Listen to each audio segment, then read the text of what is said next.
एक बूढ़ा आदमी बांस के टुकड़ों को पतली पट्टियों में काट रहा था। उसका नाम हरि बहादुर था, एक मेहनती मजदूर जिसकी जिंदगी का हर दिन बांस की लकड़ियों से रस्सी बनाने में बीतता था। उसकी आंखों में थकान झलकती थी, मगर हाथ अब भी तेजी से चलते थे। हरि बहादुर की जिंदगी आसान नहीं थी। उसके छोटे से घर में उसकी पत्नी और दो बच्चे थे, जो पेट भरने के लिए उसकी ओर देखते थे। वह रोज सुबह जंगल से बांस काट कर लाता और फिर घंटों बैठकर उन्हें चीरता, गूंथता और एक मजबूत रस्सी में बदलता। उसकी हथेलियां छिल जाती, उंगलियों से खून रिसता, मगर वह रुका नहीं। गांव के बाजार में वह अपनी बनाई हुई मोटी रस्सी बेचने जाता। कभी कोई उचित दाम दे देता, तो कभी लोग मोल भाव कर उसे कम पैसों में ही बेचने को मजबूर कर देते। उसकी मेहनत की कोई कीमत नहीं थी, फिर भी वह हर दिन उम्मीद लेकर आता। वह सोचता कि शायद अगला दिन बेहतर होगा, शायद उसकी बनाई हुई रस्सी किसी बड़ी दुकान तक पहुंच जाए, शायद उसकी कमाई इतनी हो कि बच्चों को अच्छा खाना मिल सके। एक दिन उसने बहुत मेहनत से एक बेहद लंबी और मजबूत रस्सी बनाई, जिसे वह शहर के बाजार में अच्छे दाम पर बेचना चाहता था। रास्ते में ही तेज बारिश आ गई और पूरी रस्सी भीग गई। जब वह बाजार पहुंचा तो व्यापारियों ने उसे लेने से मना कर दिया। भीगी हुई रस्सी बेकार हो गई थी।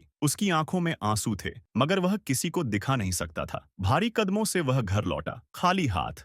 उस रात उसने कुछ नहीं खाया, बस अपने छोटे से घर के कोने में बैठा रहा, अपनी मेहनत को देखता रहा जो मिट्टी में मिल गई थी। उसकी पत्नी ने उसे सांत्वना दी, मगर वह जानता था कि गरीबी और संघर्ष का यह चक्र कभी खत्म नहीं होगा। फिर भी अगली सुबह होते ही वह फिर से जंगल की ओर चल पड़ा, नए बांस काटने, नई रस्सी बनाने, क्योंकि यही उसकी जिंदगी थी, यही उसकी मजबूरी और यही उसकी उम्मीद।